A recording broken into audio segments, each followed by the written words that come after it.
السلام عليكم. النهارده هنعمل وصفة لذيذة للشيش طاووق، ودي اكتر اكلة او وصفة الناس كلها بتحبها. هنعملها وهنعمل لها خلطة وتتبيلة حلوة جدا، وهنحطها في عصيان الشيش طاووق مع شوية خضار، ومعهم كمان رز مبهر و...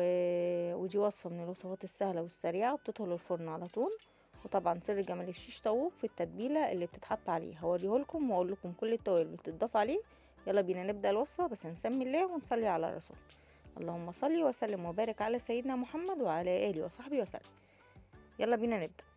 بصوا يا بنات، كده زي ما انتم شايفين انا هجيب من نص كيلو لكيلو فراخ. طبعا الصدور، هو في ناس بتعمله طبعا بالوراك، طبعا بيبقى اطرى، بس انا يعني المره دي عملته بالصدور. زي ما انتم شايفين كده هنجيب الصدر وهنقسمه على 2. انا هوريكم بالخطوات عشان يبقى بالنسبه لكم سهل وتعرفوا تعملوه. وهنجيب كل صدر قلت لكم هنقسموه 2، وكل واحدة هنقسموها برضو 2، يعني يعتبر الصدر هيتعمل على 4. هنشيل طبعا اي زيادات ملهاش لازمة. طبعا انتي بتنضفي حلو قوي الفراخ بتاعتك، بتنقعيها في محلول ملح. ايه هو المحلول بتاعنا؟ هتحطي ملح، معلقة ملح كبيرة، معلقة سكر وكم بقى ليمونة، 3 4 ليمونات في مية عادية من الحنفية، وهتسيبيها شوية مثلا نص ساعة كده او ساعة منقوعين. الملح مع السكر مع الليمون بياخد كل الزفارة بتاعت الفراخ. بصوا زي ما انتم شايفين كده انا بجيب بقطعها ازاي، شايفين مكعبات ازاي. انا مش عايزاها اقل من كده، يعني ارفع من كده عشان ما يتهرش مننا واحنا حاطينه على النار ويتبهدل مننا. انا عايزه القطعه كده حلوه، تكون محمله، عشان تمسك كمان في العصيان بتاعت الشيش. بصوا زي ما انتم شايفين اي زيادات انا بشيلها وبنضفها، بحيث ان اللي ياكل ما يحسش بطعم مش عاجبه. ممكن تجيبي انتي وراك تخلي الراجل يخليها لك وتقطعيها نفس التقطيع، برضو نفس المكعبات يا بنات، بنفس الحجم. شايفين انا اي زيادات بتخلص منها. المقدار ده هقول لكم لو جبت كيلو او نص كيلو فراخ، هقول لكم هتحط عليها ايه توابل بالظبط، وهكتب لكم كل التوابل يا بنات تحت في صندوق الوصف عشان تقدري ترجعي لها وما تنسيهاش. زي ما انتم شايفين، بصوا انا بقطع القطعه قد ايه، بشيل اي زيادات وابدا اقطعها على مكعبات، مكعبات سميكه مش رفيعه. تمام. هنعمل لها الخلطه دلوقتي، والخلطه دي نحطها قد ايه في التتبيله؟ يستحسن طبعا لو تبات من قبلها بيوم، بس لو انتي مستعجله يعني اقل حاجه 3 4 ساعات. زي ما انتم شايفين كده. الخلطه بتاعتنا ايه هي بقى؟ الخلطه بتاعتنا هجيب كوبايه زبادي، اللي هي يعتبر الصغيره يا بنات. انا عندي كبيره فانا حطيت نصها. احط عليها معلقه عسل ابيض كبيره. احط عليها توابل، ايه هي توابلنا؟ معلقه صغيره بابريكا، معلقه صغيره كزبره ناشفه، معلقه صغيره من الفلفل الاسود. هحط كمان معلقه ملح صغيره ومعلقه من السبع بهارات. وكمان هحط ربع معلقه من القرفه ومعلقه صغيره من الكركم. تمام. انا حطيت الكركم، بعد كده ايه؟ بعد كده القرفه. هحط ايه تاني يا بنات؟ هحط لها توم. التوم ده بيوديها في حته تانية. هنحط معلقه كده كبيره توم مفروم. بيدي بيبين طعمها. المفروض ان انا كنت اعمل التتبيله دي غلطه عملتها، ان انا حطيت التتبيله على الفراخ. المفروض كنت اعمل التتبيله دي لوحديها، وبعد كده اروح منزلها على الفراخ، على قطع الفراخ. هقلب كل التتبيله دي مع بعض، واحط لها كمان 3 معالق كبار زيت ومعلقه كبيره خل ابيض، زي ما انتم شايفين كده.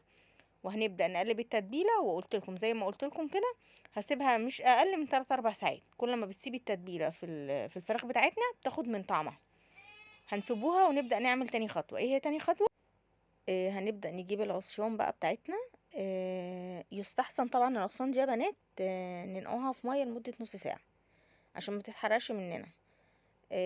هتجيبي طبعا الفراخ بتاعتنا وهتحطي بقى اي خضار انت تحبيه، فلفل الوان احمر واصفر واخضر، هتحطي بصل، هتحطي طماطم، عايزه تستغني عن البصل والطماطم مفيش مشكله. عايزه تحطيهم، انا حطيتهم بصراحه، بحب البصل والطماطم في الشيش. هتحطي في كل عصايه قد ايه يا بنات؟ هحط من 3 ل 4 قطع، زي ما انتوا كده شايفين.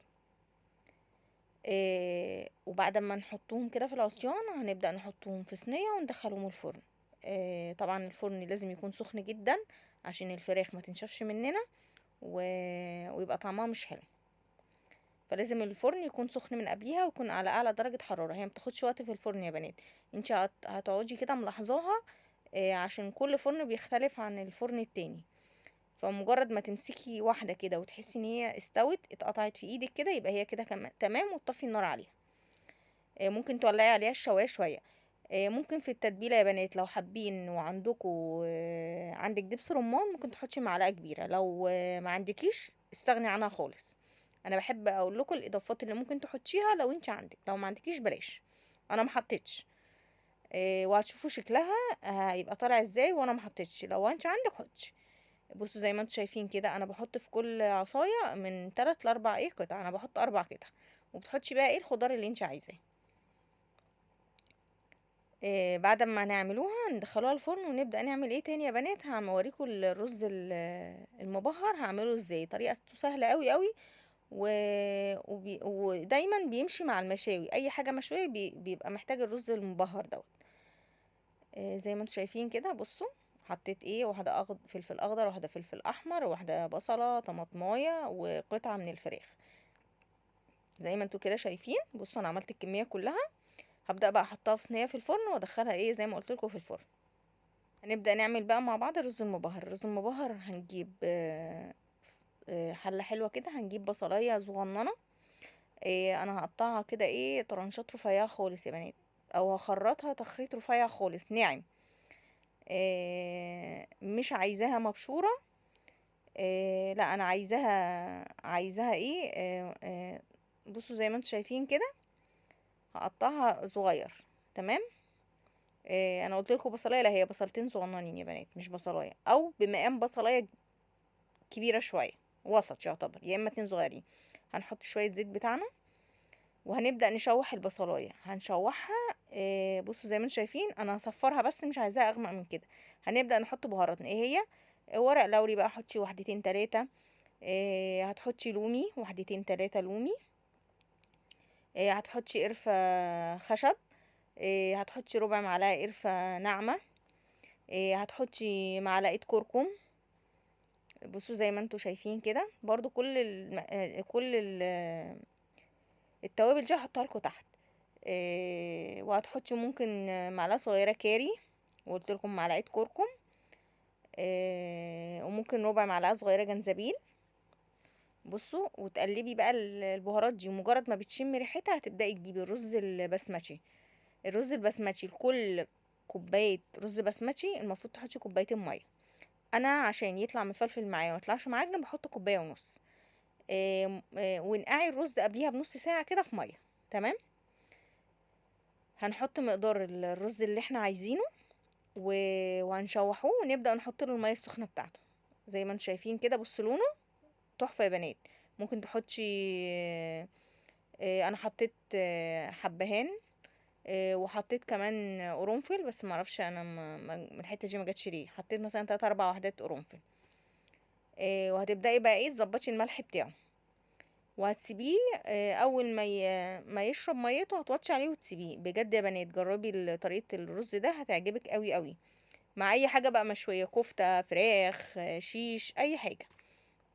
بصوا زي ما انتم شايفين، مجرد ما هو شرب ميته وبدأ يخش في السوا، قبل ما نسويه ونطفي عليه ب5 دقايق يا بنات نحط عليه زبيب. لو انت مش عايزاه بلاش. شايفين الفراخ يا بنات بصوا طريه ازاي. لو انت وصلتي لغايه هنا ما تنسيش تحطي اللايك الحلو وكومنت منك. ولو ما اشتركتيش في القناه اشتركي فيها وفعلي الجرس للكل عشان يوصلك كل جديد. اشوفكم على خير. باي.